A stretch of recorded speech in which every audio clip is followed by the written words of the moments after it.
Ebusa anapenso ya mo achen ama wo akwaba hi Adom TV se memende du na ohuyen wo television so na Nnawotwi dwumade na yesin konya a yede ebre wo wote yankan so asempa 94.7 FM Nnawotwi dwumade na memende bia donhwere mienu efiri Nnawotwi kopim se nondu ebebo yesin konya na afei ensem a akoso Nnawotwi mu nyina no yeyi ba kwa na mienu ahuhia pa na afei ye ne empanifo esin konya wo ho na yebobo ho hyene so dwumade ye de free studios 355 Fanofa Street Kokomlimle maybe I will show you beyond joining in our Facebook na YouTube Adom TV on Facebook Asempa 94.7 FM also on Facebook and I say YouTube na fe odo adwen kire de ato honum ye beje be na fe akenkan de amount and paying some no eye mienu ba ko de beje be kire agibre wo ho pa na fe ye bobo hu ne di kan no na me adom a wo kina census night enti wo kina na me adom a population and housing census mjidi se wanhunu adwumayefo ni bi ewo umpotemu eho oma twetwe aban ne structures ne ade ho a anyame adoma wo kina no se adwumadie no ebekoso anapai ye beje break akra na fei mene opani ba ko atwetwe ho enkomo hia se saa akenkan wode wo ho ebehyemu na ye de no so de abro ne etoso mienu asema eda pono so se wote Waterville se wote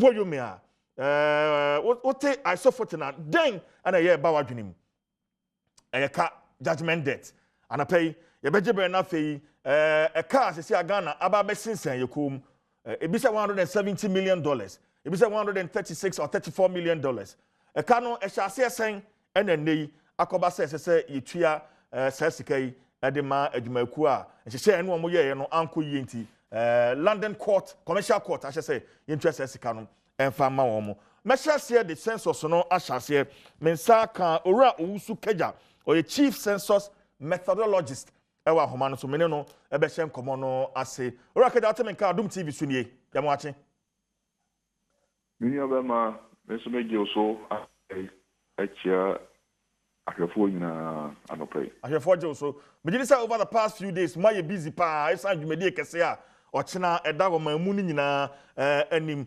ansana ochina ba bedru na dwumade ni pomponso na maye niema bebre fayan fam niema maye ansana ochina the census night no ankasa eba bedru so yi urakeja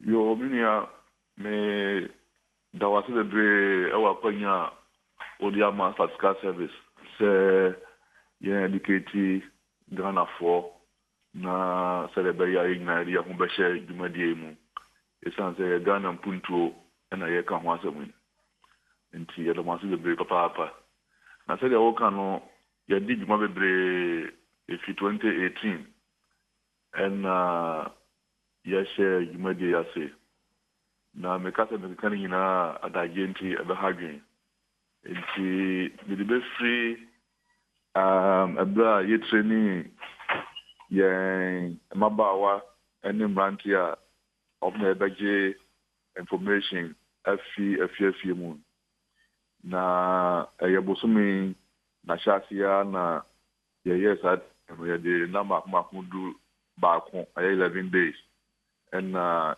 training wo mo nti ye wie no na ewo se ye census data collection no ewo mu efamionu na ewo se ye de efan edikan no ehihye so ne fan edikan no na ye nkasa mu ye frɛ no listing of structures na eno no so shall see on the 13th of this month bosumi ya ewo mu ya that toso edumiensa no and ye shall see na particular listing of structures na ye ne say ayaga fananyina aya structure a dine ye ka dine ye nhihye mu no enya sabe a dine ye de block dine ho na ye nemom ye hwe no structures in general and no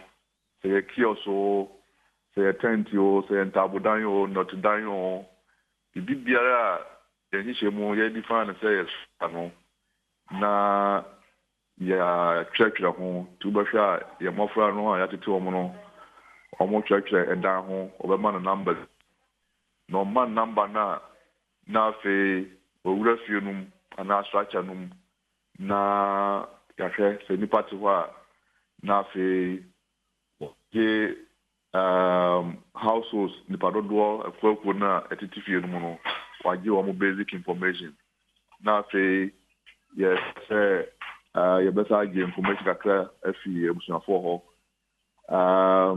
bi ne say yes structure no kwa identify no ye wo ajanan bia e wo mu ana esan say Ministry of Sanitation and Water Resources omu hinya sa information e dey omu dwuma papa enu fi ho a na fe ya fe ni padodo ati fi ho and so no be wants to do another a true observation. A true observation. The mom and Yadia Omobisa. If it is a taking GPS coordinates of the structure. If it is a dino, it's at what construction level, say be a window level, say be a lintel level, and now say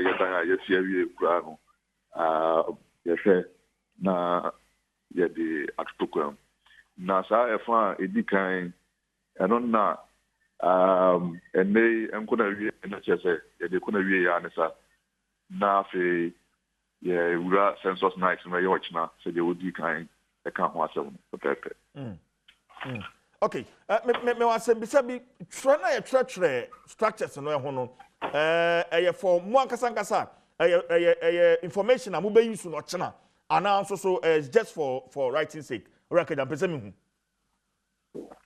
if I talk and you're for writing sake. Me about memory ya no nyencha me bisa no and say chalk near Detroit for instance maybe I mete ya tro ho wie and then nonsense will be a toy apepa chalk ni nyina de free ho. So then how are you going to use that information so china musi krom na mo kenkan ya eno china me bisa no yo nya me da say enokre baby ofa ya try no na inso ya to na no ya inso be fa no ko baby okra enye nso uko sabi in class baby okra dan se de city no unye baby mpo no wa try bi ofa ya touch papa dan na ye ni nyina no ya dia ye na ebasa baby okra na say make an na ehwa akore din so bunyo baby atwe no enti say na ye no kre na mo dwumadie no no enso no na nkora bi nso aso den edru baby a ya chom baby a eso mo twe no te se bi fie se me ba ye na ya betre gate ya no owura fie no all right enipa ho owura fie no ya porch ni mo ho an go bit ma twere ho ye ho no enso to ayenka enso no atwe ogate no ye hoko enti ya no ebi mo ya so den a oma ani enhye ya na ye kan na enso ma menka se otwe edan no ho wi a na ode sa number na wa ma no e de agu tablet no so okay na information bi asada make our take GPS coordinates and those basic information no wage wo tablet no so enti say number na ya ma odan ho mpo epepa information na wage no de wo tablet no so a eno so no omoji wie ya dana no e also mo senkema headquarters enti information no de me pacho enyira na mum de ya ne hagin ye say e bia monitor bi e ba no obehwe say ayampa say dan no ya twere ho ebikura mbo a obi complain say ne dan ho ya ntwere ye enti ya na ye monitors ni bi ebese ye kofod ekohisa mpa dan ya twere ho ni ade di basa okono hu number na ena ya na basa se ni ho a na wo se wo san code database mu kohwe ansa na enti na madwuma aye den a chance na nke ye hwe no okay se a watchre yen mo afam de ne amoye abepem enei yen so omanfo no ya said ya ni sen rakaja yo enti ochanya mo ya domo a ye wura 27th June 2021. And on I declare a census night. Na census night no and I say a reference pointer say ababa wa na sa branch ya de tinu ba na so na we bisa on someone. You perceive who say a year ochina anajo midnight of 27th. Na o maimu. Na o maimu a e fahin na o. Na sa question yenu etimi boa ma yehu ba bia e wo se ka wo. Esan say ye ka obi bia ba ko pe. Enko ba say ye be ka me e wo me fie na ya sa ko ka me wo dwumam. Ana say ye be ka me wo ba bia me wo enkran ni ya sa ko ka wo me krom. And at any particular point in time, a year census night, will be located at one particular point. And until you use census night, And the neighbors we know, my main friend to just say, and yet, dear, ye be will film and I go, said the na the Mokika. Na and I go on the room ever count, but you want Okay. Minimum census night, dear. My reference point. Na ye bisa say a fine and now war sana gubreno. And you see, oh, na me will be fear. Let's say I was here can fear. We see, oh, that number 2 crying. I call the crew a year biaba into the codi na kakra. Let's say what you be cow. Oh, that you might be into Makodi Hotel be a war crew for let's say a whole and basically I was a cow. It's a weapon here. Name a watchna, Yambo census night, you will nip a cool and 9 beer, almost a become one. I do not. Ye is half for the few more.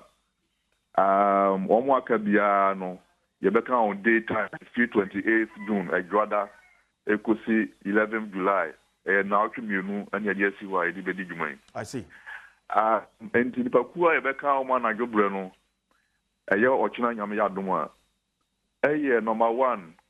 Omwa e bia bibinti Omohado Domwa Omoda Hospital. As at midnight of 27th no Ombeda Hospital. Make I me pacho me ka ona ya admit Omo hospital and ye Omwa e kosra ayarefuyi.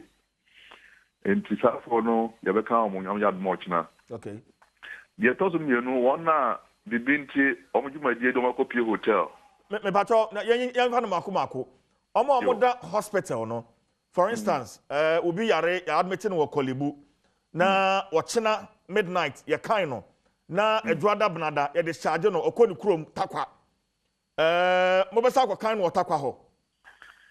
Pacho da bi, and then I hear bisa say 27 nights, my fine an hour. Into which they say now Kolebu, who die Kolebu aya sabia. Say the panam bia now chichi no banner sabia near you are. And I'm saying now Kolebu 27 on San Kaubium. Okay. Halfway now your car more, you have a mom with your friend certificate of enumeration. Okay. A cat bia a new crowd actually will say accounts are they. And Uya no say, oh, Namida Kolebu Sadanwa. The church in Colano, to win the Ombe. Okay. A crown befaso at this argument. Okay. Nipako tossing you, Rakaja. Yo, me that's it. To almost toss me, no, a American, one night you might be binti, Omako P Hotel, yes, I know. Into once you back on, I'm yard much now. Into any hotel managers and also a dinner was so almost the boy as I so na ya can't halfway. Omo toso mi ansa one yen kasa mo your friend floating population. Na floating population here one anajo no ochina midnight no. Omo tu kwan tintin bi afi bi en kran akọ Kumase into midnight number 2 omkwam. Ana se wo fi en kran ko bolga ana Kumase ko bolga ya midnight no ebetu no kwam. Na yanchiche yemu no yenyina bas enkan enipa Nemom, the air say, answer na say bus to no. Na Yakao and Sapran the bus metro. And Timinia coin so, a coin so na main can be say a bus be and I'm quam na and Prof. Klubi, Kobase, Yagina, say, Omunina and Kaoma. Next year, the halfway, I'm a boy for a bassa, as my police for Assotin na the Adom Family Council. It's answer, Yagima Dimono, Yagina basses, ever quam, near Kawam. Name will be back of bus terminasi na and also again, your bus transport operators and also edits our soa and also mobile Sakwan also. Airport, the local airport, one more A2 Pine, Aqua, the bus at midnight, no, na or my moon, and so it would know I'm quem, but now okay and borders in the or my moon. I say, one more a 2009. Yeah, a bear number 2 on Yamyad March now, one way from homeless population, another homeless household.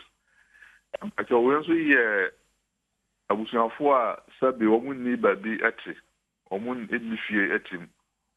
Na or more at that, but an omodam for 4 store in him, or more that and for if he and him, bio how say, prophobia, fear him, prophobi store in him, and omoda and agribre. Halfway, daytime, no, or mascata, and the bed in part of my county, a brow being your more calm, more yanago, and into us halfway, so ye calm, and I do know. Into almost so bad, be as halfway, the no, already know, ya map out, ya locate all these places. Almost so, or Tanyam Boa, answer common national, now almost so Yakokam cry. Okay. It is halfway now.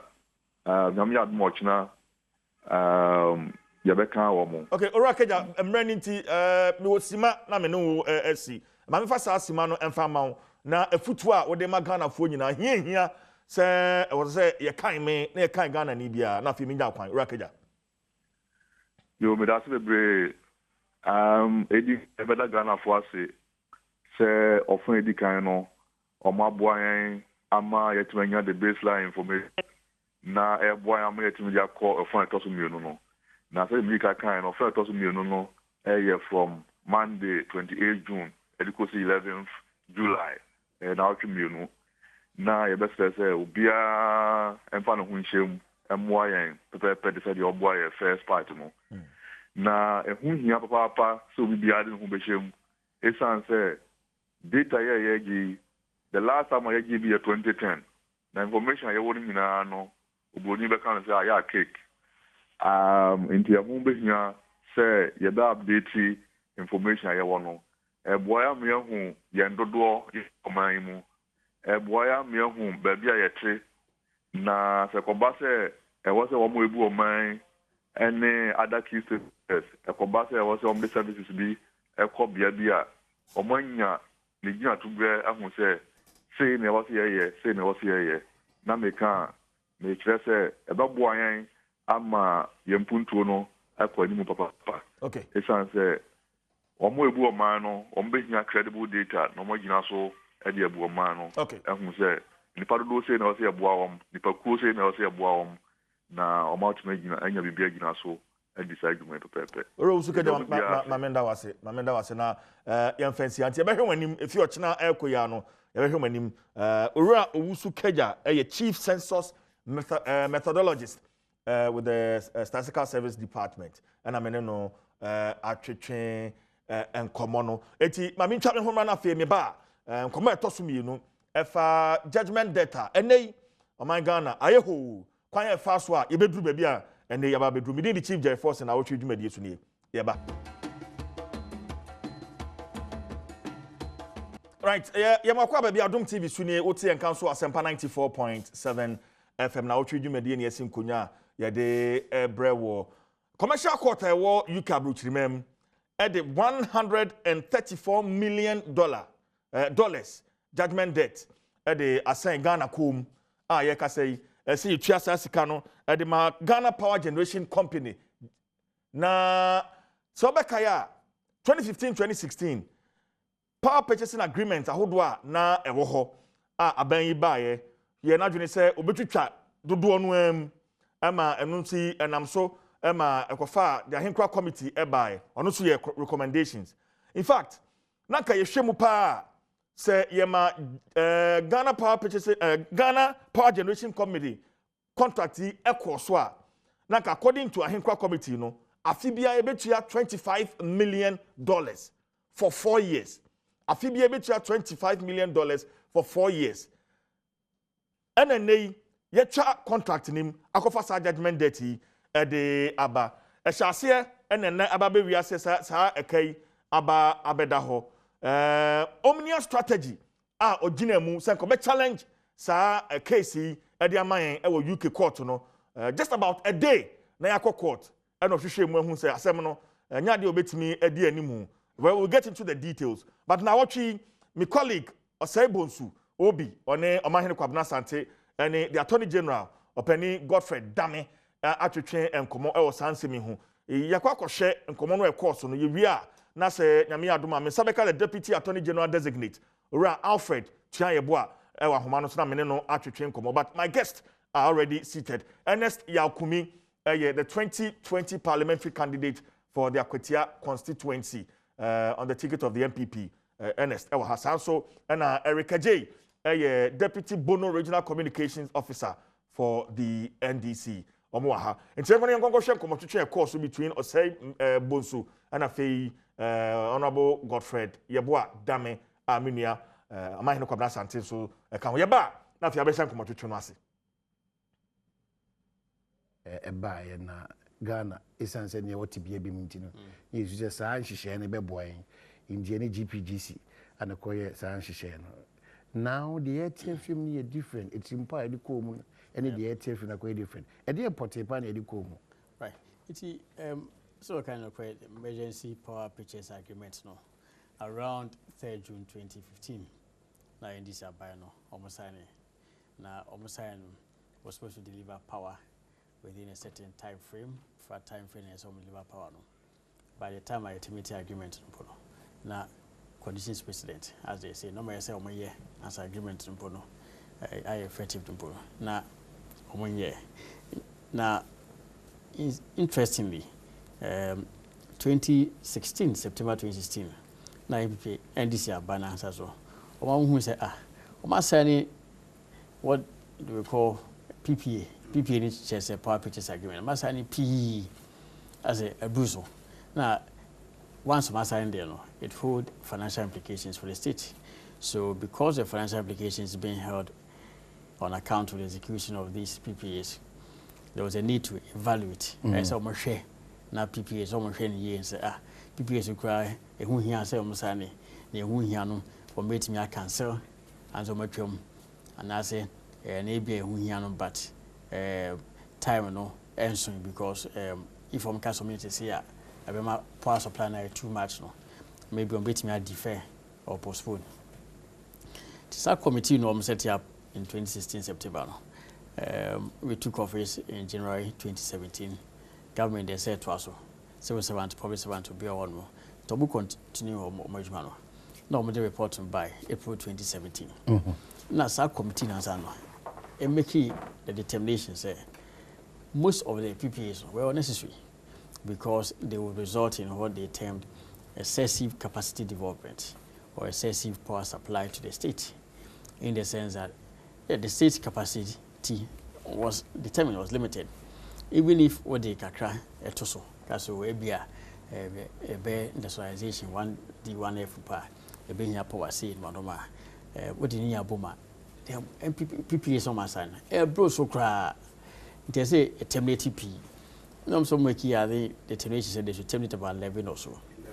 And then some of a few others should be deferred because Osha terms here quite favorable in Tibia. It defer best 6 years time a bay I visa. Because even with the terms are favorable, but at this time, into me, we don't need the power. And now, interesting, okay, so and defers are PPS. be resulting in losses to the state amounting to $586 million every year. And that is from 2018. And cumulatively, that is totally from 2018 to 2030. A be resulting in cumulative losses of 17.6 billion, if I'm over $17 billion. Then Papa said maybe I say you try even if you bear a bank loss that. To the committee and realize this, yes, termination there to come in financial implications. Because NDC are banner an agreement with Nkofo. Now Nkofo na a sign agreement with them. So we agreement now. But I mean to terminate here. Say what you power, say one GO, so to be. And that's really my problem. Later on I'm sure say be an common at Beko. So that recommendation was made to the government, say, cancel some of that. All right, it's a common course between OB, Omahine Kwabena Sante, and the Attorney General, Honorable Godfred Yeboah Dame, and Yade Brown. Trend and some baby, but stay with us on Facebook for our comments to her. Na Yabejibre na Faya Kinkain, the amount. I will form Makwaba. Bibiabo Code. Adom now. Adom. Na also tie. CJ, enye better sad. Never na better. I was say if you say the year Akufo-Addo so on January 7th.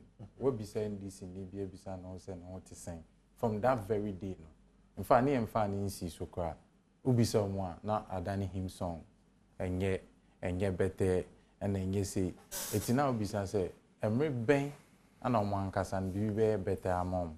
Ebia the only reason ebema nyama tima better amom ye ebia na omafe sebi kita asehye ne kronobo ne nyama bia na omoye wa aban dada ni mu a maybe no pen e maniama na apart from that nde aban ya mfa ni nsisu kwa yebisa wa enye better ye nisi so a enye better nyom na woto enti ebia na nyom na woto no ebia na ejina bibi so basa nyom na woto no enjina hwe so dia ene CJ yento aso ne enkoye ni CJ me das anope dia machia Adom TV ahwefo nyina na Asempa FM TV nyina Asempa FM TV na menche ya wankasa so mejoso se metena na mekasa enya bete anase ne mamu eden kakra na menu ene so no ne hoto no ehu ni se Ghana ni bia hoto no nti en wose ye ka Ghana for how ne ye hawa it's over to him because me no work say see you say drive it me no drive it if Father's Day eba call filling station say fuel no ne atom it is a taxi driver na ye de car man work and pay e was already 2 years na tika no aban timi da na niti anu wato petrol such a taxi driver air complain a o se oni locus menua na ni so ade hunu ne se obetimi asi 2 or 3 bedrooms na wanya baby di niti ato no ene cement mi crew me 52 Ghana cedis. Say nipa na complain say Ghana ayeden a o se woni the locus oh so edu baby a munya abotre na momre mo ho ase kakra ko bi sa iron rod bo okay ene mamu ayeden so those things argument no person see me ba asem da ono na ba baby wona mi bisa na say na enye better wo de ye better anu tu eti yem bisa say ni nua na person si tu bedroom o de encho mo de encheche munya botre Yanko, so Yankoma ye ba be di NSA kumi. Ninia no person free wo so. No, abote, trouble. Ninia no person see 2 bedroom no. Now say cement akọ 52 cities no. Ono mfa ni phone, no Google. Emra NDC for ba abem 2008-2009. Na ye ton cement sen. No bisa no say emra na ban ni fi aben omofi abem no. Na cement bo akodu sen. Non share rate of increment. Okay, enough of the cement board. We need a lot of time on judgment debt, no. Ernest, you are a law student. No. You are now a lawyer. Go to your no. Maybe go to your issues. For the ordinary Ghanaian, or to say Assem court, Emma Yema Ghana buying 28 days. Say on fan challenge. My try ho am 28 days no esun kra ansana ye court was or more extended days no and for 56 days I think. Is that a serious country from where you sit? Ernest. Onia say first of all, no, I think say maybe I'll introduce you topic if you know it's quite misleading and nipa ni being so ekekanisa anti a manner obia face I say aban anye dwuma bi e wo so ye ananipeku bi eda wa dwuma wo so omo ye so. That is why you are here. But that is not the truth. As a communicator. Yes, for the government. I may point out say that is not the truth. Okay. Na the enti ameka say that is not the truth. Ni say first of all no I asema ye die wie dida and I will make an appeal at the high court. It is also we can say now you look at it holistically. Na say your money quiet to say appeal process no and I lead it to some end BCC and na bind that nejuma so that we are not portraying the right picture. First of all no sa tribunal we know I take is arbitration award ya ye can one say a buying your friends contractor no and a case in a dying arbitration. Yes. Arbitration at Nasia and Pense when I will book a DTA Ghana buying as a Ghana buying a for based on the available fact. Minimize mini Ibeka say you Becasa mana yet say a arbitrary decision say obin a bone shame no so arbitral contract in. But the truth of the matter, ne say, a bind that we are told say even by the time our mobile be fear bemono. Normal constitutive committee so person mo share PPA so mo ankasa san ehun hia mo face say e dey oka e be bre man no mu twem. You ask yourself say on what grounds were they going to terminate those agreements? Do I mean on chairs are grounds now no mo dey kwa terminate this agreement no. Die di hon so ne say e che say mo ankasa fi omutri mu gitu mu say na e necessary say sa PPA we no ye betwem because GPGC agreement here ye can one say part of the agreement na omabo mutrimu po said dey omu betwem. It is why waji so betwem aban so buy no or share buffer on my here in terms of 20% buffer ye here from 2016 akosi be 2030 no ya exceed amana bro near excess okay indeed the name many wo can say what your air can say ukoto petrol boy saying one of the tariffs idea to so ayete Ghana mine kese pa na senya excess capacity or abine to anti dey increase esla tariff no he knows that is one of the tariff there to petroleum products so because of what such decisions okay decisions contract no you term because of excess capacity and not because there was any breach in the contract. Sure, you see, according to contract, everybody looks out for his interest. Contractor now only sign contract no or perspective of FIBA. Service he is commercially driven. He wants to make profit. Ghana buying so no oko sign because you are in need. But wait there, and there I know can say from their own needs assessment, it was an unnecessary transaction. But when Timmy Kokan chair contract and say, Nienti and Pese Michim say, my young from so say, my J and a plant now mana broso. I'm not telling say do our own chair grounds are no more person with the contract in him no. They were on grounds no on state in you. But my point is say now who now Ghana buy no o kwa no. You can go and state to them so say and ya gym machines na ama broso unti say you pese ye be film no. You look at the grounds ewo agreement anymore wo na be serve you interest na wa activity na wetimi ejina so then terminate and sana Ghana ban here Ghana ban share about 4 grounds wo contract no back on say machine na wo sen come de ba no expectedly na wo sen come the new machines ba machine no de buy na is about 5 years old.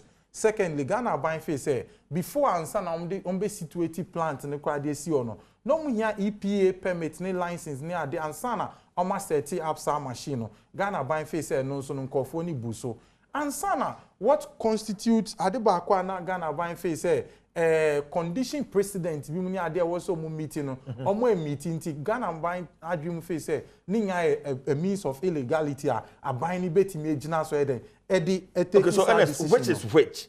Why was the contract terminated? Maybe sir, was it because of excess capacity or there were breaches in the contract? Grounds not mature, but you see, first of all, you don't ask the question like you are sitting in UK, you are sitting in Ghana, and we are speaking as Ghanaian in the interest of Ghana. It's not mature say. First of all, no checking the ministerial committee yanum fui put it together now. The committee's recommendation is say sa PPAs ya o ma sign ama na bro so nti ebi mo wa wo so mu twem.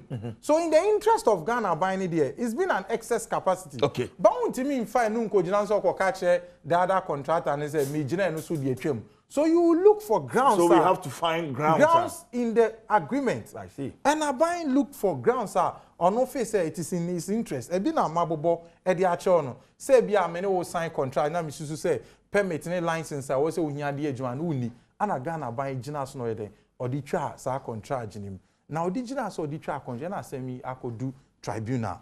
Esan say contractor no so say on tenase emfa ne sanction na wo say yakotwe ho manso. Nti om kotwe ho manso no Ghana buying fought vigorously say obetimi make sure say obe justify the grounds no wetimi e win case yes an assembly and ko ban say Ghana buying entimi endi nkunim e wa asem no e ho na assembly wo no say Ghana buying endi nkunim wa asem many wo ka say arbitration award bia no say wudi nkunim ana we endi nkunim a there's no grounds of appeal final grounds. Yes. So obe appeal now we appeal to the commercial court. So what is now appeal to the commercial court now. In Chemuni ni enyina say it was at least meet three requirements. If there was an element of corruption, good, and also lack of jurisdiction, and maybe denial hearing. Yes, sir. Yes. These are the three conditions. These are the three conditions. Yes. In some report I can insu baby BA ni wa say there was no jurisdiction. Yenina kind of agreement in him. It was clearly stated, say Sekobani said there's any dispute on be resolved in terms of arbitration outside the jurisdiction. I land in a hole and I'm resolve the issue. On arbitration suit, and there's no lack of jurisdiction involved. Many workers say so. Yet just a Ghana buying echo hearing. No, I'm a tribunal and etie asem, etie contractor and so I then asem, etie na webu asem no etie. We were not denied hearing. And I mean, say there's no corruption or fraud. I bet me imputing into the hearing. It is a who appeal to the your friend is a high court now. What is the grounds? But Ghana Buying say, Debbie, say on Nususu say a tribunal now awarded adia enye ne he will test the soundness of the arbitration into obe taking the next chance. Actually say obe timyako commercial court no etimyako change decision now.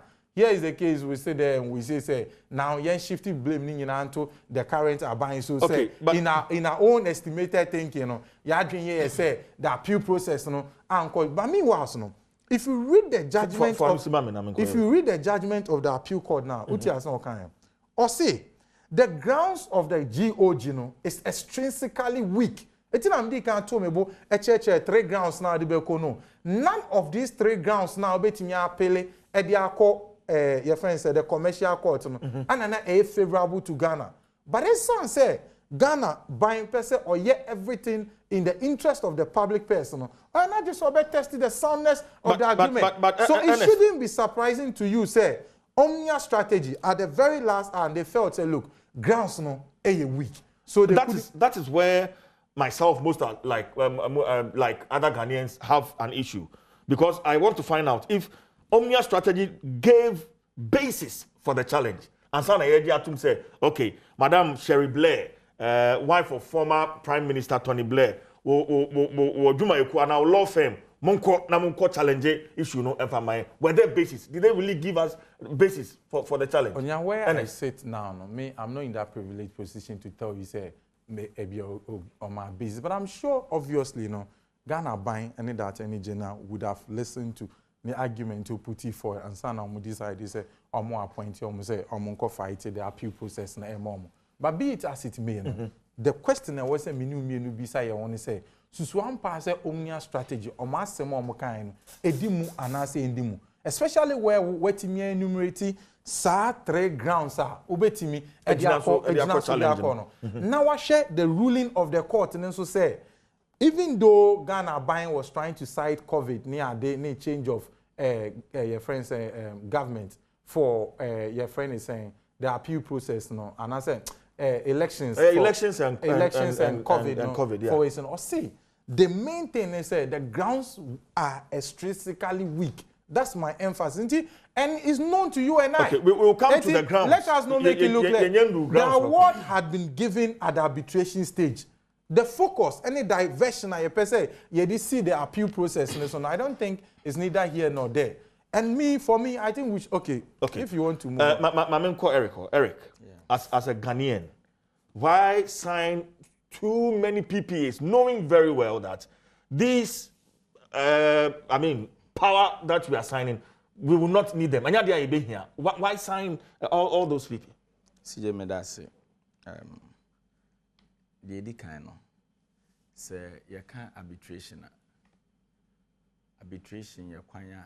Ya faso CC obi ni obi ntem asem ya ye ma ti se de asem si ofie no na ya tu mpanimfo se monhwe na monka na moka wia na mo de aba se mo de ba na ya na ya je atom enti we no Ghana ye yi nipa de ne koy obi a ye wogide wo ne mu se obetimi atena so aka bi na company na ye ne no koy into agreement no ono nso de obi ye den e bai ena ye di pia mpani ba akoso ye den eka na o kan judgment na abana sa nipa no o me chirase mu meko oh you will get yes LSD kan kasai as a political communicator o kasa na metie no pa enti nipa na ye den ne call ya okotena so bi ya o man ye gini di no ne de company ne de ne call ye no ne nipa ba ko na o timfimfi na o ka ho miensa no o mu nyina se Ghana case ne nye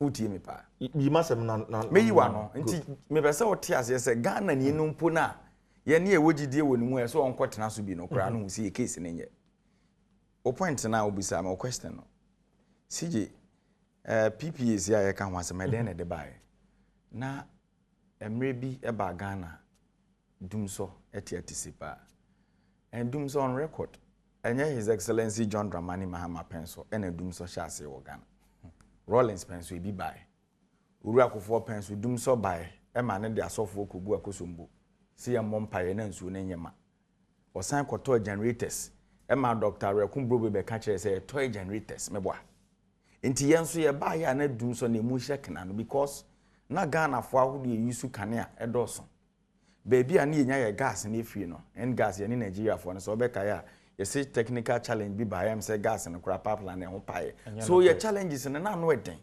enti asaban a na ye asudie se Ghana for ko o hawo ma ye besi anokwan no ye fa ye ho adwen say wo say ye pay a lot of PPAs na de omoba na omoba bebo ama ye power na enyina so na ejina so enti wo be kai ye de Ameri by say okay ye de car power by ye de a lot enti Ameri say ya de ba ye nuanu MPP for kasa bibiri na hu hia ya bokro no ne ade omo ba ya agreement omo extend no ka power insem bibiri na omo tabiri ba kokra de kokumase to the extent say Ameri de kra omo power committee nipa dunso ema omo ko Dubai so omo nko hwehwem no omo susu se NDC aban ye kana siji kwan bi so ebu Ghana for fast at the end of the day wonim de ba through that investigation eno mu na ekopie se omukra no omukwa ko inflate cost over $800 million ye gina so de pamo rebo acheja ako nipa dunso na ekọ Dubai na omukwo ye hwehwemu no na e Philip Addison de die nimu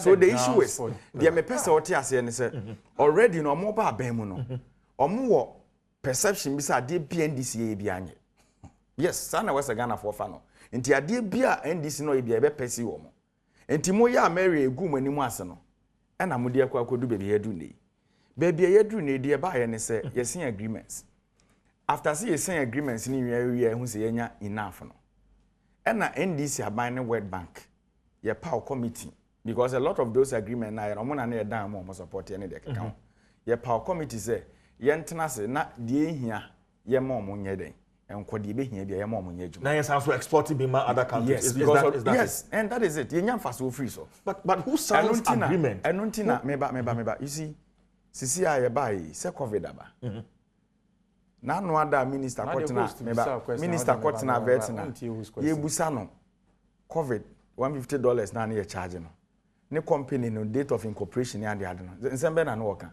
o se time na ye wo mu no meba you see o come bi mu a de nipa here a solution you should know okay so you have contingencies yes why the sign PPAs only to export excess power what busa my question PPAs na you sign no emu de he e na kofa problem by asoman ye tena ase a ye hwehwe niema mu no na power be free and sa na mo so mo bai enti mo na mo wa opposition na mo se ye incompetent no ya mo ye competent amaba no nya vigilance na wose mo ye so a competent team na ba ye ne betena ase ehwe han say oh ye nu NDC for kra no mo se agreement ni bi wie na wi o mo power committee say ye hwehwe bi mu de ehu be hia no ye ne ne adwuma de ehu hia no ye ne ne adwuma nti ye transfer fine ena mo kofa the so called Dr. Henkra committee ni de keka ena mo say omo nye investigations about all those PPAs no de ehu hia na mo hu de mo de beye good mo ye mo committee hu adwuma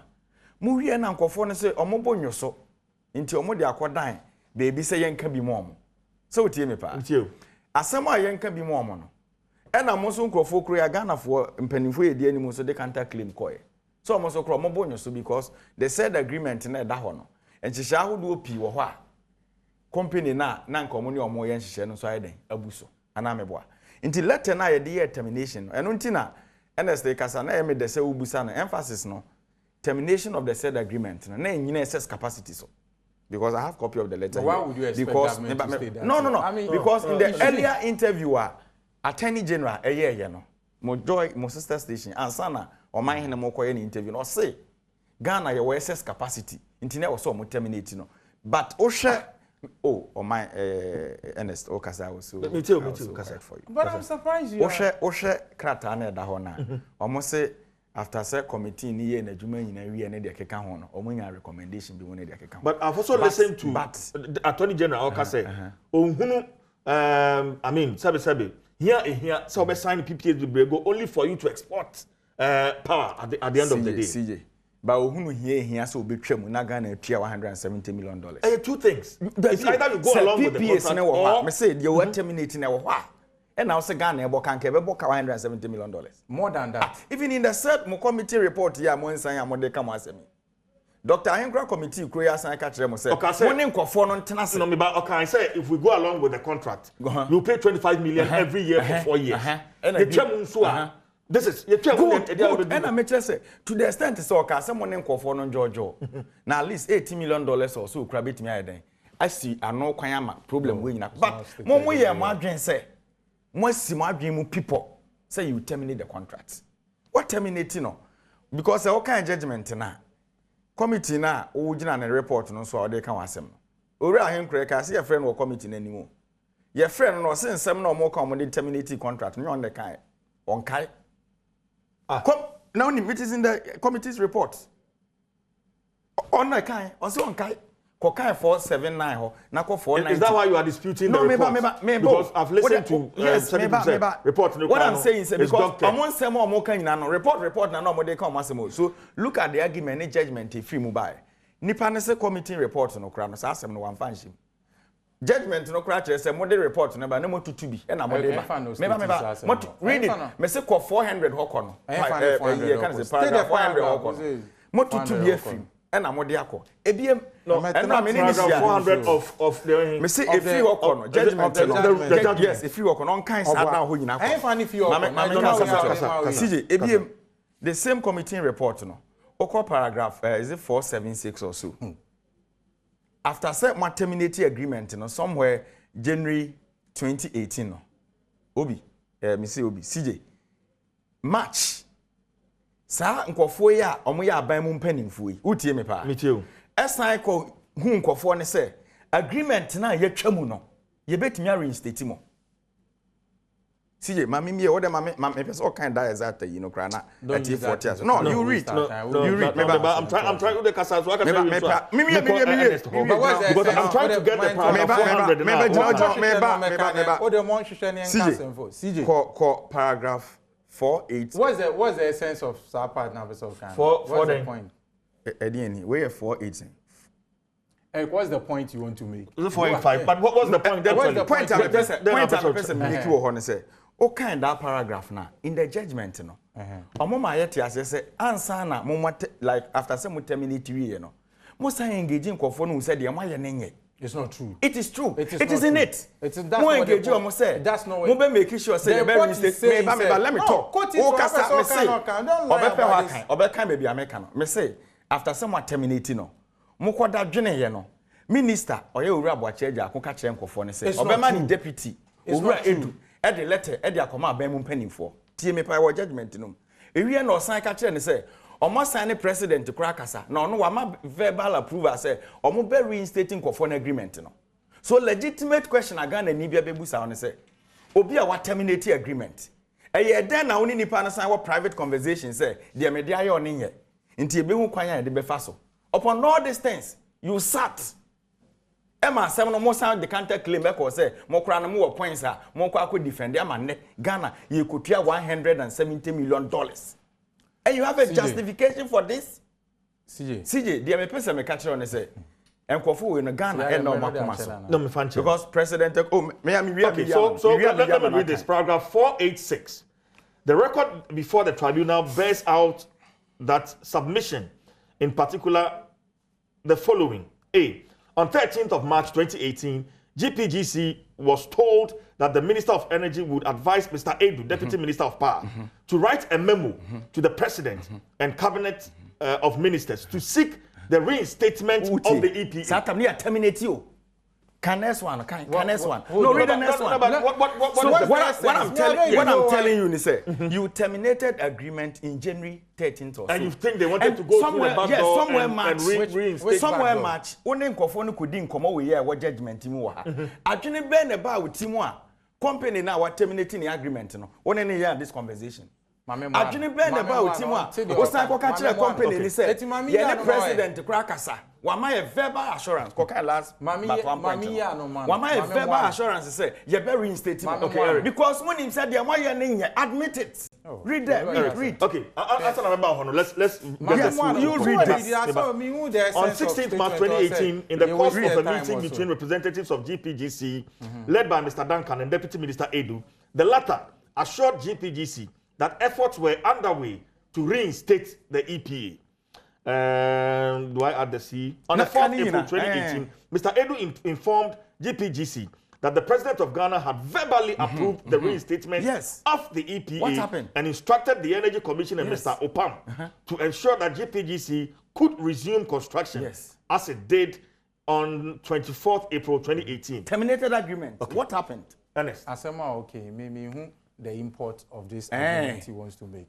Because the truth of the matter is say back on charge and I say an international transaction I am no buy any negotiations say obi ni obi be din quite say wo to ade fi obi nchen now until various transactions go on and I buy a letter. The termination letter is very explicit and clear. Say what terminate ade no. Now in the process who read even this judgment who read please. What is your only termination letter? Me will be. So what is your point? I'm saying that it is explicit. Yes, see, you get me well. No. Yes, I can know the import. Nipa ni bisa question. You see, Nipa ni bisa specific question. Instead of address, you see, if you want to speak to everything, you can be fair. We can pursue that tangent. No. What I said. No. But we need to be. Asana can call for you, and they have to follow the argument and understand coherently and absolutely. It is not in our interest. Because if I want to be picky and choosy, Emra amode even plant on Eba Ghana. Baby amode plant basically no minim. Over 1 year to 2 years from 2015, basically 2016 they by still not minister no ain't mean chom baby or monfa plant nisi. Is there is in the judgment. Reasons Eric, please. Let's keep the conversation. You are emphasizing on them. Eric Ajay. You see, because governance is a continuum, no? When you have an irresponsible government that behaves in a way a big impact on the preceding government, you cannot come now at with you. So the court will obviously say it is weak, but it does not take away the act. Say it was an irresponsible act. So the machine, if you baby, baby, the machine, basically, wunim. It is a case of signing discriminate agreement. Now you can, or you question na you put it to what Johnny if you ever be case na obi ni obi ko di nkomo. And then I made to me if you want to draw in all tangentials, because you see, the court has its own main point on ruling. That is what you should focus or draw your attention. But there will be kind of change. Who read it? Who read the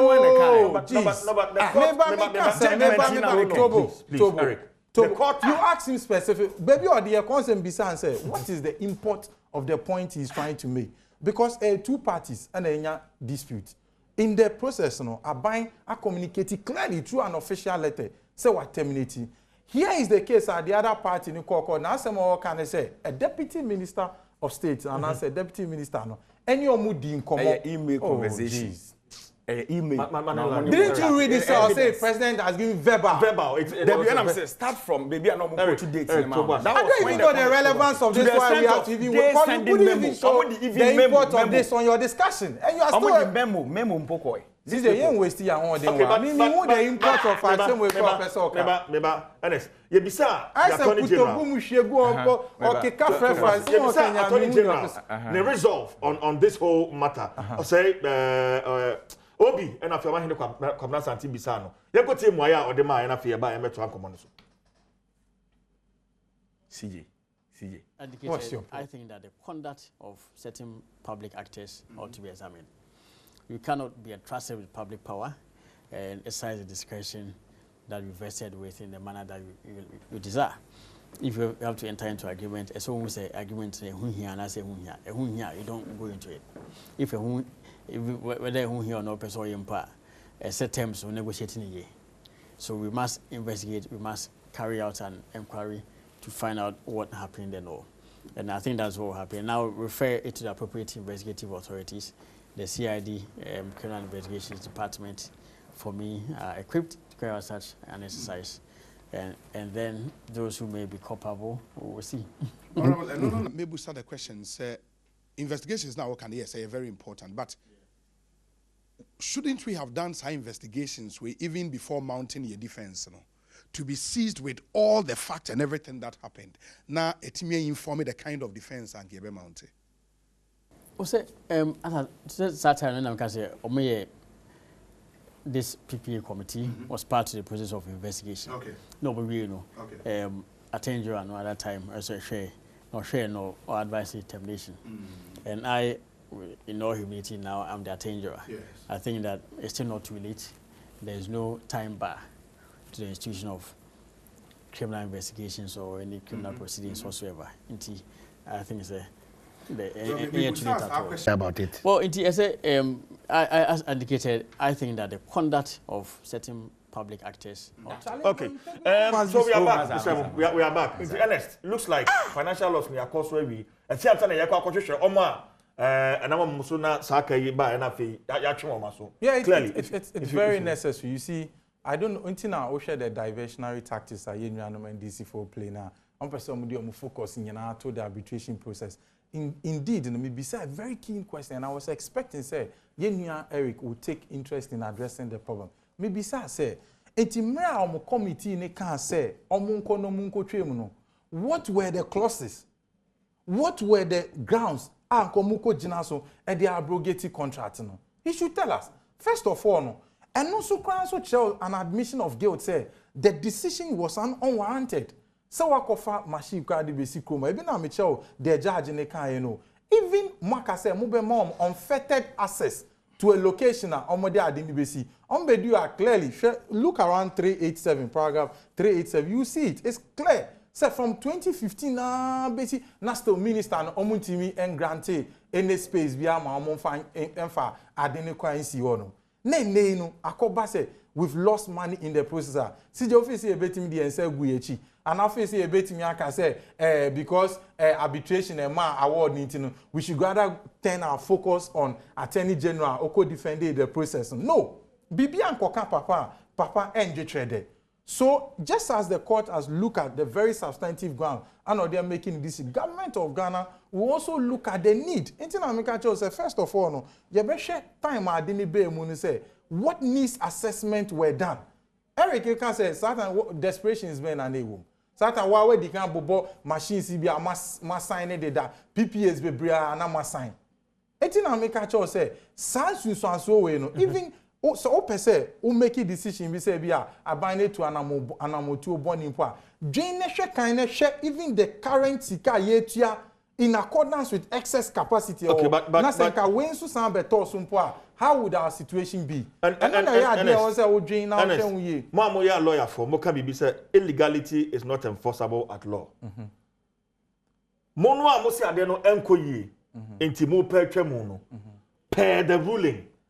na mo pekwan bi asan so ne o makasa verbal agreement se wo mo emra me adwuma no afia se na mo sa kosi akire akohwehwe omo a omo hukodi mo manye ne se omo ye atwe wo maso. How do we put these things together? Me a lawyer me o de ma me show me na ba me show there's what we call paro evidence rule. So what I say when oral submissions and come on you be in line with even a transaction is not admitted in court. Secondly, no so no or court judgment ma ye what the judge ni gina so e making a decision. And ye what the fan say imogu or no judge no dwa nanum and our church or assembly be there account is all there. It's a nyama who your friend say your friend judgment ruling him ni nyina na ye there judge ni gina so didi asem. It's in an me now me church much oh relax Eric. Me interject to our main soon. I'll let you read something. We need to focus. People are watching us. We need to be serious about it. So what I say. Now, it's in our make sure say sir and deputy minister no any omukodi no. It does not change the letter government at the mom.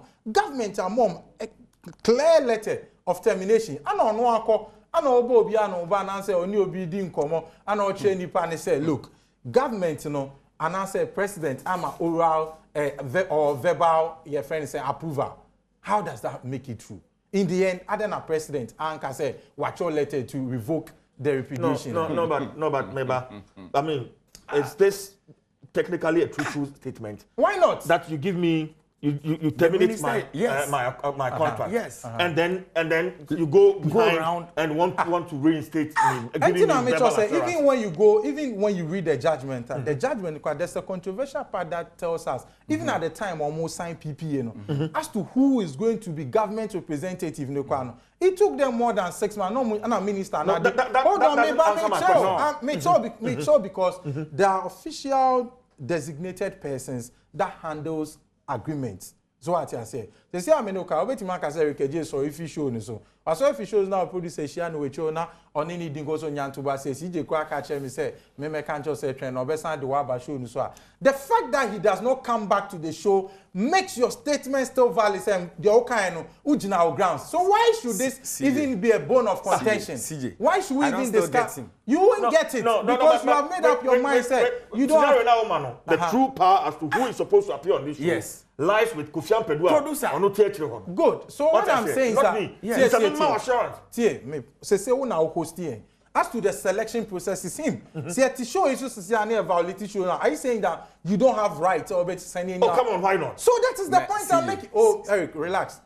Don't let us open our day at the number 2. I told you, say, this thing has no bearing on the case, and you decided, say, you want to make it your focus. So let's exhaust it. So what I say, and I make sure, and they see if you walk him out of the studio, no before Koshiano or Dainechi, no any have you CJ Kwa catch me say, Obesan Fra Moa Bemuti Trainer. Now I'm friend now, man, Bemu Biema. Clearly, your decision still holds. So why should I think it's the same analogy you are making. But yes, the same thing I'm making. I'm saying that the government termination letter still was going there. President Kufuor never gave even any. When the president has given a verbal promise. How do you prove it? Where shows? And if actually said president. So you adapt. The ruling. It says that the deputy minister gave, according to the records. No, oh, please relax. What's your problem? Eric, Edu, so you can talk on this. You see, only he wants us to waste all our time talking about. No, but what is the answer on something? You did about this time. Everyone said, he wants to run away from the substantive matter. It's simple. Me too. What terminating agreement? So you really want to discuss? Very important. No, a quick one. We will make progress. We will make progress. Media now confess CJ. Asem da o say account. CJ ejuma. Ejuma na wo ye no that sorry that kra multimedia citing reasons say ye ne wontimi nya ejuma bi enti ko mebo. Ye ka say enti ko no 2 months time. Na multimedia na you are getting it wrong. You are getting it wrong. Let me talk. You see, there's a difference. No. The various appointed representatives. He's not making any point. Because the analogy is different. He's using the collective name, which is wrong. Multimedia na this is aba. Answer na multimedia. Why do you think say about the specific person or media we ni pe ehia say omo ne take decision na wa hamebo? So lift it and mention it. For now, a take a decision or Hano and a translation with CJB, where Juma way and so you need to know your Juma be. Or Mama or Kratana, Ghana for United or Money CJ into me Jumano. Boss me, you know, now go for your started and go for bank and go for the minim. Nipa can't send me. Thank you. That's why you need to get it. Letter now, the bar say terminating. Minister of Energy. It's from the president. From Minister of Energy. The more can say cabinet decision. Omo share na cabinet bobo who no mo say we nye anamewa. Enti after some management abobo who we omo say omo hia service. The same minister now what energy ho no. Assure mo kokoa mu say we even memo so say me my deputy minister no. So, no. Who said deputy minister? No. Read the first. The deputy minister. It's clear. Can say the deputy minister. First one. Okay. Or say, Charlie. My instruction is deputy. No. And very important too. So then read it and point why you mention what you I'm are getting it about, wrong. Point it out clearly if you think it's important. CJ, at the end of who ya agreement I was terminating. Ocean for Kukum so very instating back. At the end of who ya. No, that is a legitimate question. So let me answer and you see, you observe, sir. No, let's be see. No. Let us be sincere in the process. Time. Okay, come on. CJ, agreement terminating. Let me read this. Once and for all. Okay, so Obi Papa become on. You know why the judgment. Hold on, Eric Ajay, please. Senior, hold on. On 13th March 2018, GPGC was told that the Minister of Energy would advise Mr. Adom, Deputy Minister of Power, to write a memo to the President and the Cabinet of Ministers to seek the reinstatement of the EPA. Would advise. Judgment. Listen, what's your problem? No, what kind of idea? No. Yes, Minister of Energy would advise. Nipa insu advise. In terms, it's a completely waste of our time because Nipa natural letter clearly. Everyone so be a Western man or Kasasa. What your letter, but may you wear the Jeneko.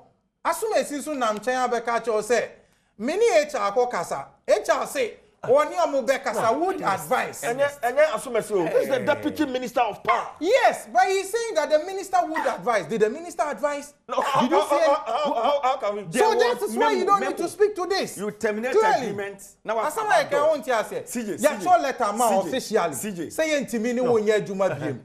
Now your point is that the deputy minister has come to have a conversation. He's saying that the minister would advise. That advice never came today as you and I sit. So you and I. So then prove it.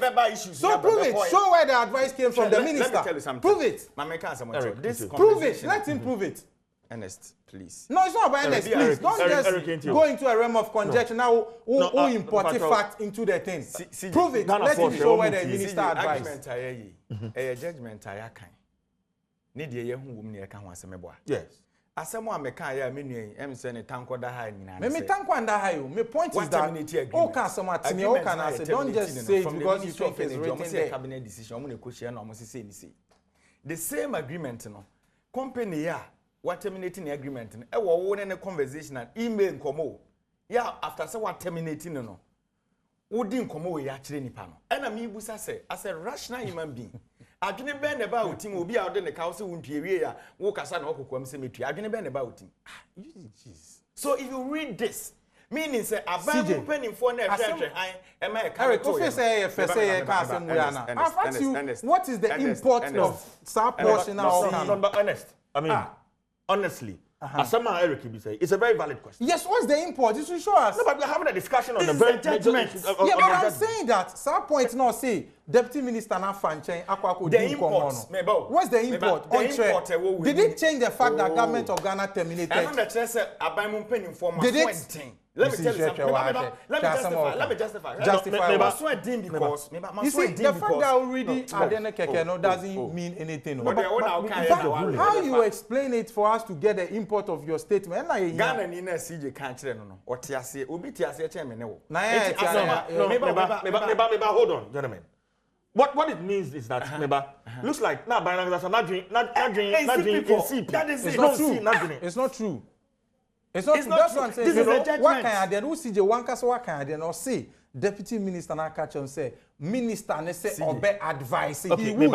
okay, wait. Every time I 487. What the 486. Now how many times do you read No, this? no, wait. Bacho meba. Why we wait? How many minutes allow last me. minute? Allow me.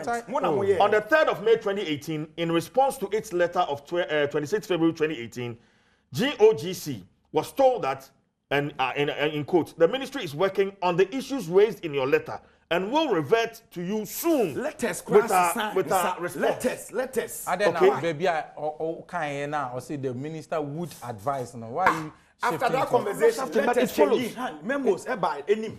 Is it not stipulated? You see, well, if that's where you want to CJ, what spend we your are whole time discussing talking is the about judgment, right? Me person me nuane ten ho ase say every rational human being a woti me ne wa no pay. Agreement no what terminate. Unim say o termination na wa ye ne boni bia ni mu a. Aden na bosumi mienu achi o fa ye kind of say back door akohu nipa. What is back door about that? Aba nya abotre. Ye be make sure say ye be reinstate you. Ye ne president akasa wa ma verbal assurance. O tro krata de command nipa no so ma reply. So what is wrong? I don't know why And you see, Obre Okokan Ewadi 419 and make us a kokana. Obre Ewadi we too much. Sa agreement here moko terminating. Me Dr. Henkra na advise mo say mo terminating because mo dem problem na could na committee report. Papa na sen sem no bia mo kakra on kai say we report no. Why don't you answer the question on your own part? Deliberate, Mo committee na duma mo ye. At the end of the day, your mo team po bone e na amaga na edu baby edri. Na ti mo ye say mo betwe mo. Na make us sisi I say also we investigate a man for any other. Yes. You see, I'm serious in government. You know the reason why? Why do you say so? Kogana way. Say, I'm serious in government. Yet Ghana, I have a reason. Yet Ghana ha. Aban way pens on the first time. Yet excavators. The story is on Ghana web now. Excavators na yet you know. Aban mum penny for be more bokro no re excavators ni bia. E won sem kwadi police station. Oh, please. Professor Frimpong Boatin official complaint. See, Professor Frimpong Boatin official complaint ma police say excavators na omo acheche na omo anko fo no bi awia bi. Me cite reason bi na ma attention. No. I cite reason bi na ma. You get me there. So that you get it. A judgment debt na me dey okoso. No, please. I know. No. A judgment debt na me kokan. Say me excavator ntia na. Na no other. We have a specific issue I can want them. You awarded $50 million. Oh, the money by judgment. So when you finish, I'll choose my own topic. Yeah, what did I say? Excavators now or Mujeji and Ibiana, Yahu. Now, what any general also No. him. What is he talking about? Mamisa. Unless maybe you have something to hide. And when I say you, I have nothing I mean the former government, NDC. Tell me. Because now, as the Attorney General has said, the fact that we signed PPAs that we really even need around that time. And you feel it's 5 years in here. Also, I had that pane mubu kasa na oka. And na SS capacity o mo say PPAs. What why then? Emra no nya wo ne ho.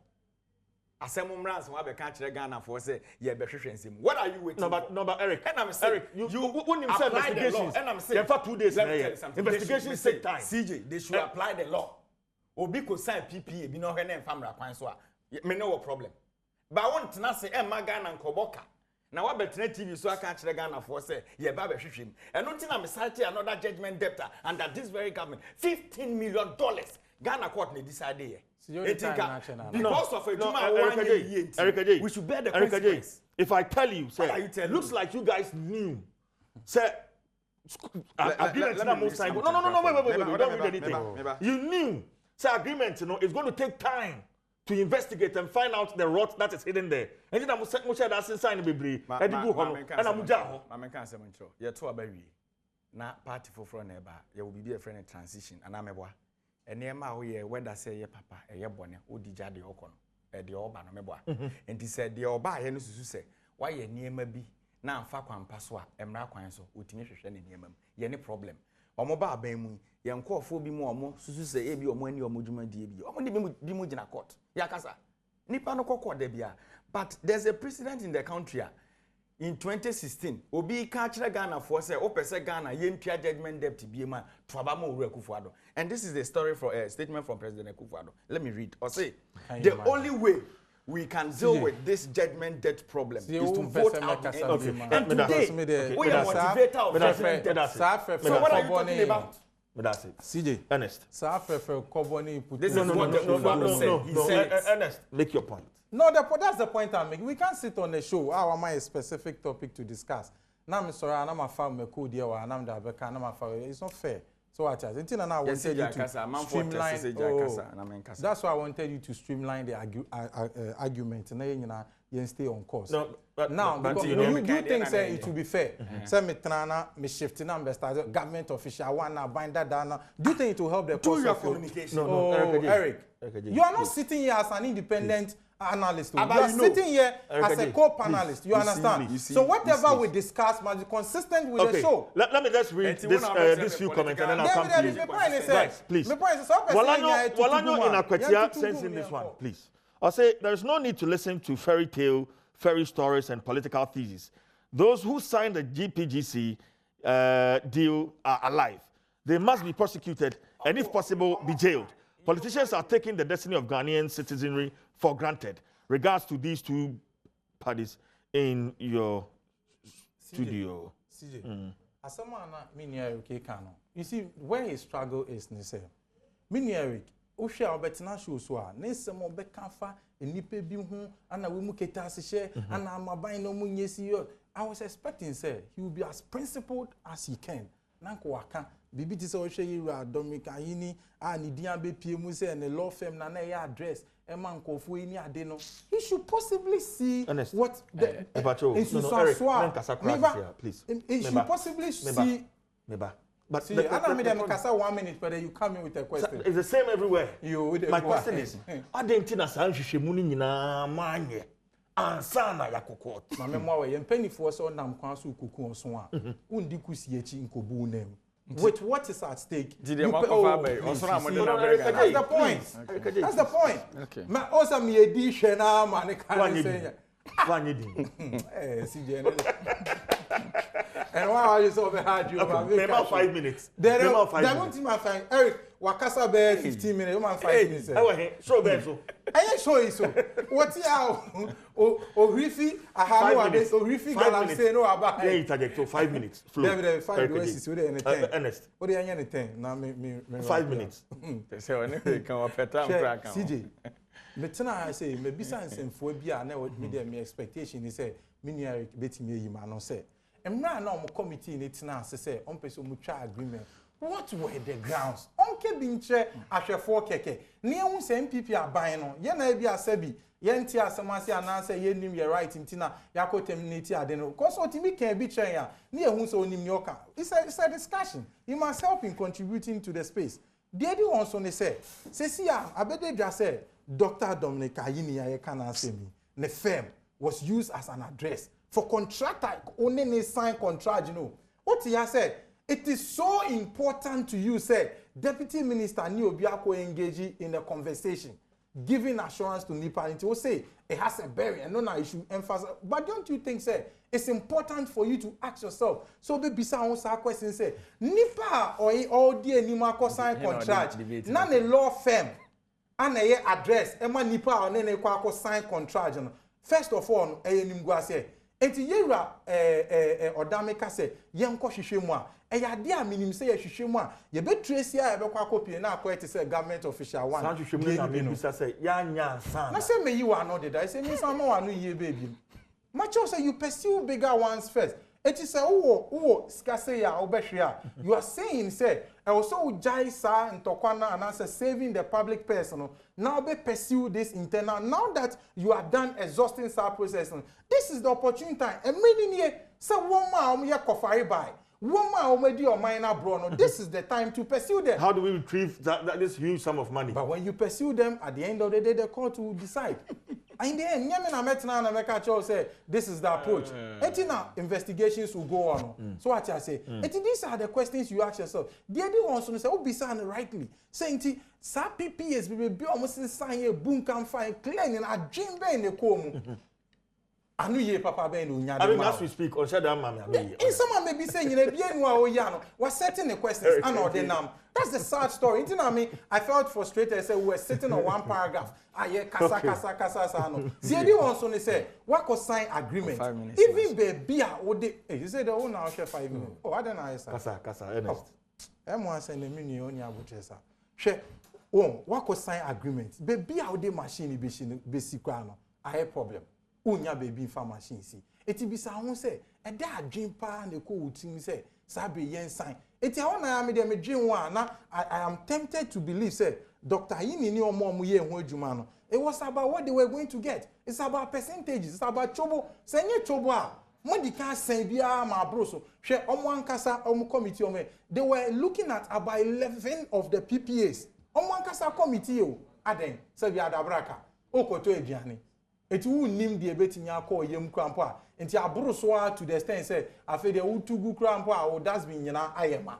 I mean how? It's not any sound decision I was say aban bia etimidi. Eti say wo hwe na say wo hwe sa decision akoso ya na say samre no also the judge on it nche na say we investigate into what caused it. Obi enu obetimi aka say e adwumboni sunti na apeso ya. E bi kwa abekwa akohwe mu no. One say just as you say Erica J is being evasive on he was in your seminar he was on the question of you signing PPAs go you are also being evasive in terms of what on the question of I say mama letter cancelling a contract and then give verbal assurance of verbal agreement or verbal assurance na fe munya investigation na masa ko court. Honestly speaking, looks like the NDC and the NPP are playing chess. No. Sade na mo ye na. With Ghanaians. And honestly, Ghana politics no. You see, adia ye can. Honestly, no, wait. Let me make my point. Bon, saka kakaka aba beda hui. Yeah. Kakaka ya aba beda hui. Eye Ghana ni oto akutuo, ni oto pure water, ni sika ni eba metete. Ni dia ko tua saka ya aba beda hui. And yet, politicians come and they want to set their own questions and answer. Eka edaho, naka 25 million every year for 4 years. Naka eja yehuso. And they according $134 million. 179. Nika you say kokotua. Legal charges in any betuya. Okay. On the legal charges of about 4 million. 138. Erica, so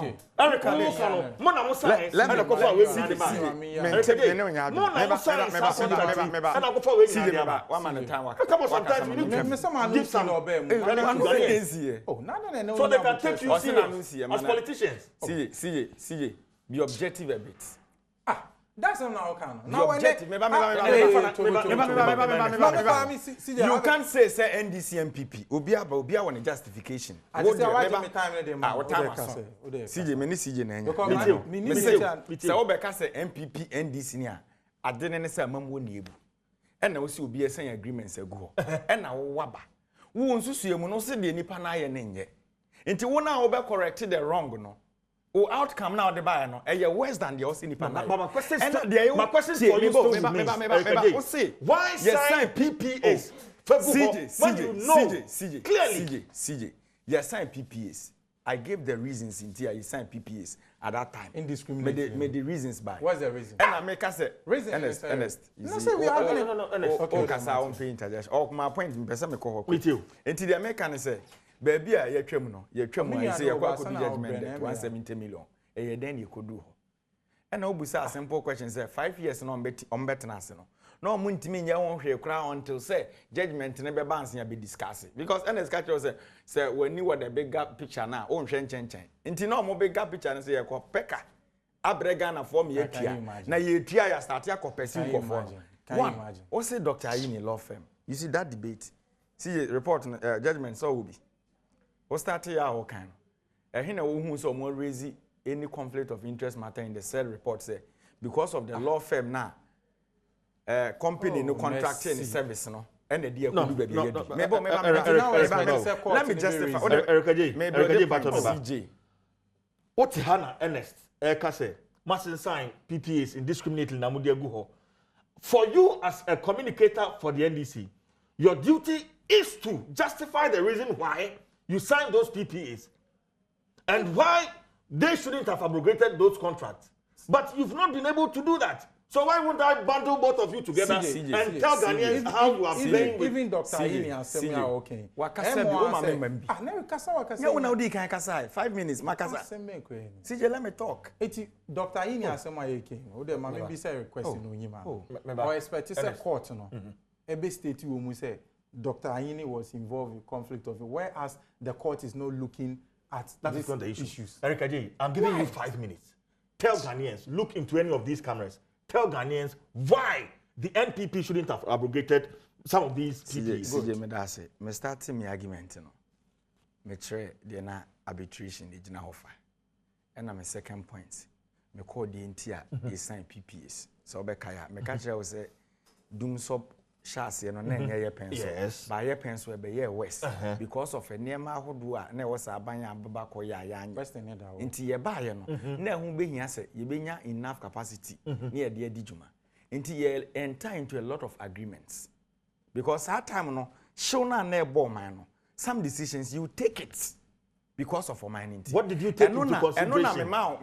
What decisions did you take? Eno na me cite example ma say obekaya health minister kwatena vetina. Yebusa and say even company mpo na owo Ghana airport company oni omudi djumadi covid test ne $150 ne ade ayeje later you say ya award contract no kra man ansa oye incorporation of the company no okache say because of circumstances na ewo mu no na hu behia say take some decisions. That is just an example. And I make sure I say circumstances na ewo mu den no na was say take some decisions after say take decisions ni na wie no ye sign power committee ya ne World Bank for the Cambo mu say even some of the PPAs ne nyema ya na omo mpese omo ba mu nyina no ye entrance ne review obi aso de what am I say say oya ade na wa outside tenance say ohwehwem say chimatu obi wom na obe correct I think say enye wrong until now aban sisa ya ba wo waba wona wo ba yen because baby a judgment here kan make say kan 490 wo ma me ba em say wantimi akan wo hwe judgment na baby anyone na kire say Ghana ya terminate contract na nke ekutua $170 million no. But you've terminated it. And I say, we importing new argument. Say, Dr. Ini, I'm interested. Say, Dr. Ini. No, but you see, they started that communication. He doesn't post the question. Yes, I am the host. Please, listen. What decisions did you take around that time? No, you have time. Be specific, please. Open 10 minutes, I can give you 10 minutes. What decisions did you take around that time? Any near a cofa as a Dubai. Why ni trail? NPP about assembly ye can hand. A judgment that won't come. Oh, you can contract him no, and I'm say, but the minister spoke. Why are you running away from? I'm not running away. The minister spoke. Me minister. Unless you want to tell myself my view, no. Only answer CJ, no. Me say the minister spoke or say. Nkofo omususu so omanya omodwuma yie bia they will pursue them but the legitimate issue I can in any say e dey na ma yakodu $170 million. What decisions did you take? Me say minister nakasa Eric J me ye wa abam na me ni power ministry. I'm saying it here again. Enti se ususu se niam bi koso ho na nya wo na ye dey tumi am 5 years ni then e was say you don't wait for the country to go and pay this money before as I will be catch Ghana for say we will go and do investigations about those issues. Erica J, you are being extraordinarily evasive. Other fans are sana uhuno. Mami nyi nsem this one CJ meba. Or the doctor Anibam. Okay, meba. Oh, now mami kasa. Ernest. Meba. CJ. No, wait, hold on. The way you are treating me is not fair. No. Nipa na kan sembi. Mami ni announce them. But what you mean? Why did you terminate the contract? One. If you open time now, carry na meet me the amount because we need to serve Ghanaians. Well, is not certain. So I'm on the quarter. I say a week intimacy to her. You see, maybe Kasa, as I know, coming kind of same. There be reasons near a week. The amount they call quarter until back out. Explain. Wakasa the minute. You quoted a portion of the judgment. While cancer almost say GOG case and the coin. Eric, some way national. Eric. CJ, Once Obi say be more question, they've been evasive right from beginning, and it's clear Obi or should be ashe, and it's only NDC for Penabete what he's doing, you know. As the truth of the matter, they say, Makacha was a government of Ghana, in line with our interest, and one must sign one already can be signed. Was sign PPAs, so even 20% are buying here as a buffer. Abro so say in terms of storage capacity, here. So what I say, a use from now to even the midterm about 2030, no, so 20% buffer na here no, ya exceed. Machines do no ma sign abegu eche ni nyina no. So wo koso equipe our system ni mo a. Sa excess capacity no betua. And so no more most of the agreement on my signing take or pay is in there. It is so you so when you soon can no ubetia. I mean, nanu ya buying kwa court, ako to me, ako parliament, ako G to me say what the tariff to fuel products. Okay, and it's see, my so or kwa G to me, etimiama ye increase ye taxes, etuya sa ekai, enam sa brabo boni ya ye kan wasem. It is CJ, won't you agree with the government say except for that say ye twem na ye so ye hutimi ha ye kakra na ye ntuaka. Oh jeez. Ni nyina ankemfu anen so no. Endo na aban e share reasons are ono face say ono aban no based on many wa sign contract. Me share contract ni mu a eniama me gina so a ebetimi aboa ama metimi atwa sa contract. Aban na share sa eniama ana we gina so ana odi atwa sa contract ni mu. But the ultimate reason they say no, but honest about me bawo to the ordinary Ghanaian meba. Okay. Say otie una oti say okay, so now we have excess capacity, we have excess power. Na enne kan ya gusu dundum a. I mean, otie ase nyeye. Baby so kan. Say we can say power no nyina ma hode ne nyama na aburu so nti say etwa bim na enne. Eric, obisa a question so nka person answer be answer. See the question I obi say. And funny state was say every time an kania be dum bia no it is as a result of shortage of capacity. Enti yenya abotre and now no na omo hwe ase e bia kwadu aban and e wotre omo hwe o. But then so obi hwe ase bia na nsuo na wotre nti untimi compare at the time they were facing doom so no na capacity no eswa and now increase capacity no. And then you know, say doom so ba. It is a different reason. Nanu ya already load shedding by for say 10 days or so you know. We were told say transmission lines and almost replacing here. The reasons were given. It mean lumping in here together as well. And then see who be sa na mama exhausted as well. Oh pro so be sa day another word about. So Debbie, me the questions the questions no. But see, the ultimate thing I was say me as Ghanaians no, and we say because you see, if a British and I say baby a contractor if he takes the contractor or baby he will look at it. It's in a share means some can as me catch you say so be a contractor no about sign contractor. He is profit driven. Into no profit ne done any so about be pen for so. Yensu timemu for near ko sign and net day na esi any so. I am be a NDC government no. So na ye see o mani so ne say on person mo providing kania maya. They would have asked themselves say ahene ya signed it up. Ahimpo na ye here. Ana dodo saying ana ya sign. It is not about time say was he a giant. This were the substantive thing. I mean, I expect to say, Mini Eric, given the opportunity, no, he will take his time and address the thing and let us Ghanaians know. So, okay, ebia efa omeniso, and now man bian kweche, and I say na a chobo ne DHA. These are the reasons that I expect. Ebia, he will tell us, oh, Eric, don't distort my argument. But my point, maybe I'm so, and I'm from chobo. What I say. Other than that, there are no better reasons. Many beti media my say. Okay. Obekaya me bisa another questions say. Emrea omo committee ni tina ase no. No mo se omo ahwehwem na contract be mako 11. We can be no pese omo twem no. Na e dey nti na omo pese omo twem. So what I say because they say no, the argument they say ye ni akotwem na dey ni akotwem nti on chain dey nti a no mo dey on pese omo twem. It's all part of the issues he needs to resolve. Ghana for Emrem kakra 0302211701701703 704 obetimi abem Mamin kind messaging. Hi CJ. I can say for a fact that NDC government led by His Excellency John Dramani Mahama and late Professor Mills, as well as former President Kufuor, did well in investing much in. Oh, this is a message will be there about. In investing much in Ghana's energy sector. As far as it is concerned, now in Ghana, this MPP government has invested little in our energy sector and petroleum industry, both upstream and downstream.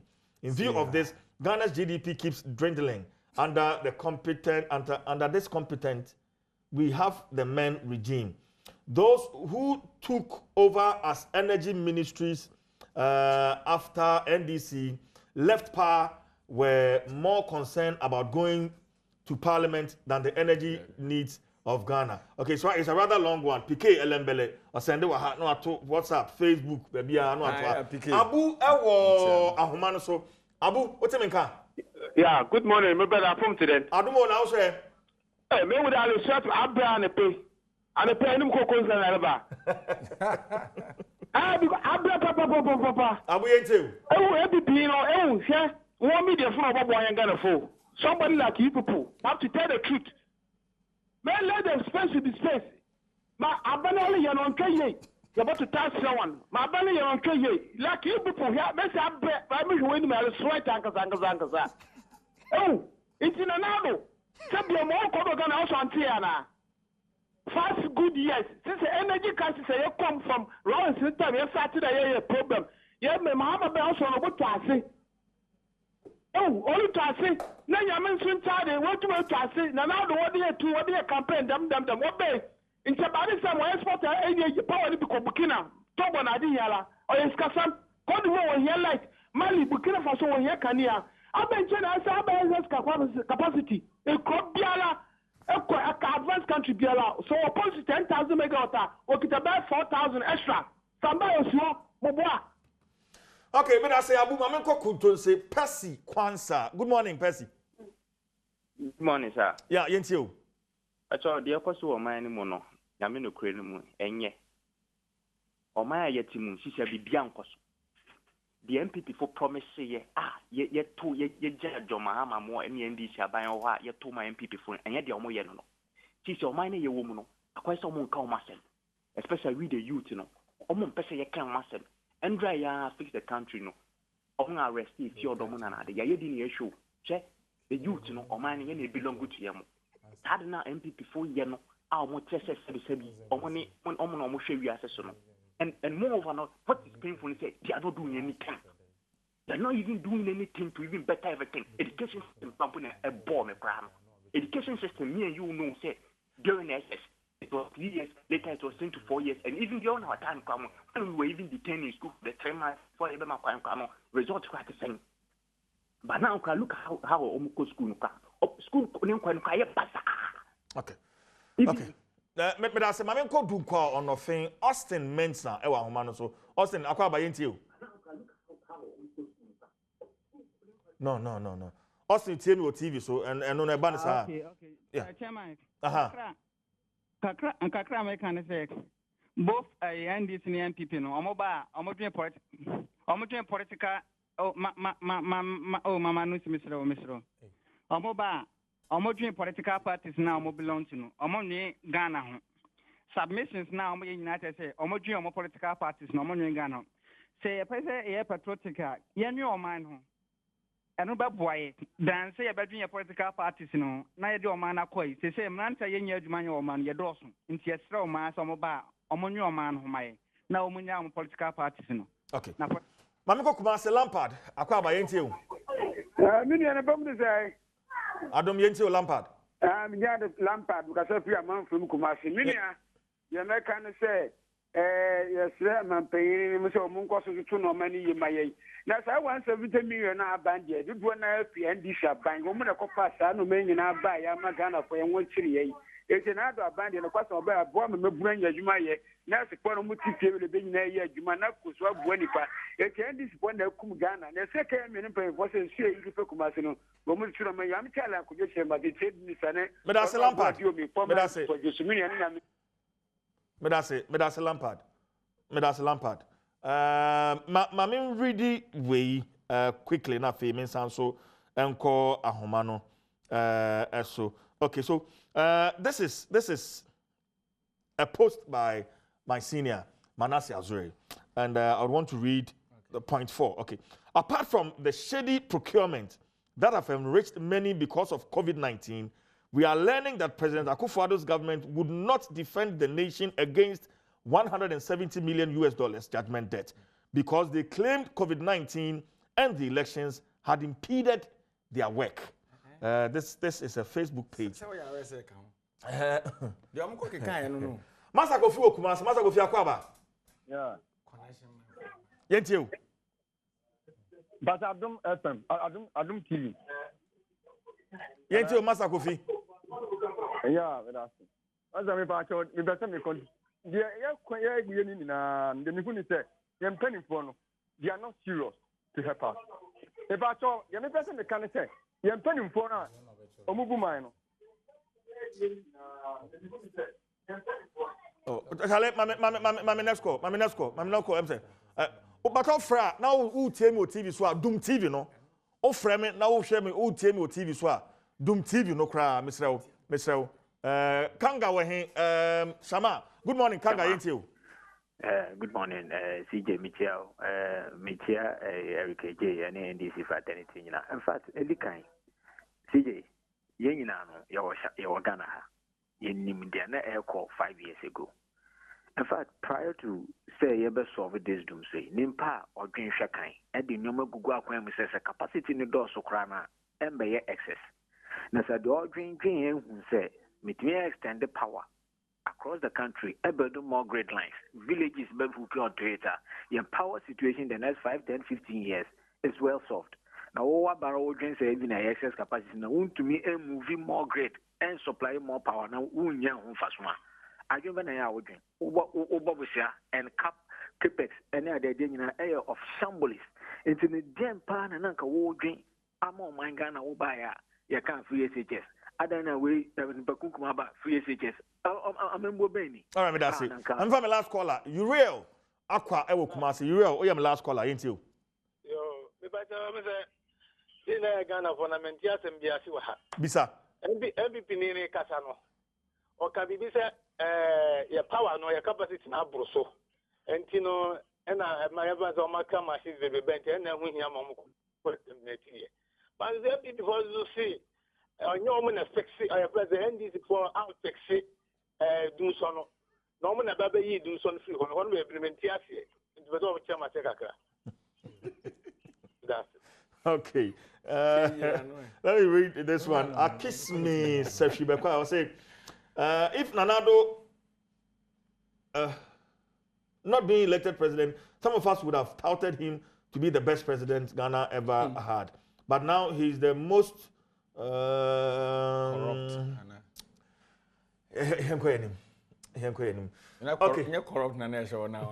He's the most corrupt president ever. Eric, CJ Medase. We have about 5. We have 3 minutes. Last caller. Okay, so last caller no me chiano pa. Yansan question obisa. Obi solve dum so because of capacity issue. Oba abemo ase there be wan sia no wo na we 2 minutes, Eric. 2 minutes. The end that one, but the issue is at the end be ya sa niema we nyina betimi free so asoman. Me the strong point back on me gina ho ne say sa niema we nyina we see sua lesson. Na ye be sua lesson na say agreement we commercial bedwafie ana meboa and omoji tum ne course. I think say so man ye ne any multinational company be akwa agreement and even local company. Na say ye see a better terminate na. Yen sign fan the floor of parliament. Can we trust Parliament to be able to make sound, you know, because you can't use the word say can we trust Parliament because Emrana ewo Ghana no. Is it article 181 or so? Actually say obeko into such transaction it was so called for parliamentary approval. Into here that can Eric, but I've just been signaled say wrap it up and term than usual. And you fancy anafi. I'm fancy. Now you pato. Mr. We there. Mr. Now must say there Mr. Webeck next. Eric. CJ, nyame say enka no clearly no. Wo hwe ne akoso ya connection men are no go NDC are buying him, including leader near then also decisions are taking in the past now. What on mine. Now, as I say, you documented some of the lessons. Now you see if he saw contract, you try you know. Now, a been a middle American also be a question. Can we trust? Oh, Eric, you see. He doesn't want you see. In the end, I do a call parliament. I'm a parliament. A far parliament. Beside the various contracts we do almost signing in a call parliament. Who was watching? Who was watching this? We need to look at all these things and why. Because Oma Yama NDC connection men. But I say Eric Ajay of the NDC, NS Yakumi of the NPP. Thank you so very much. Me sorry. And ne me pamcho. And ne me ba. Prince Godman Forsen and birthday. He's 9 years. Prince Godman Forsen, Daddy loves you so much. Happy birthday to you. And my sweet sister Rebecca Mamiesia Yuku on also and ne birthday. Production team Welbeck, Pedu, and Obia, camera, sound, Israel, solid. We did the Chief Jerry Force and Nnawotwi. So you are competing with the hoops. So my man you have to be disciplined. Eric, Betty, happy birthday to you. Nnawotwi. Takashini. Yes, Ochna Kotokone has. Hey, has. Ochna. Yarineri. Nyame Adom Kumasi Asante Kotoko, Ebetre Accra Hasofo. Ombetre wani. Busumia. Yeduama bro. Ochna. Kumasi Asante Kotoko. Ebetre Accra Hasofo. Ye jesi crash. Busumia. Ye jesi ashoto. Yeduama bro. Bring back the love. We are still with the Ghana Football Association in this, and they are doing a solid job. Nnawotwi, the price for greatness is responsibility. Akramo.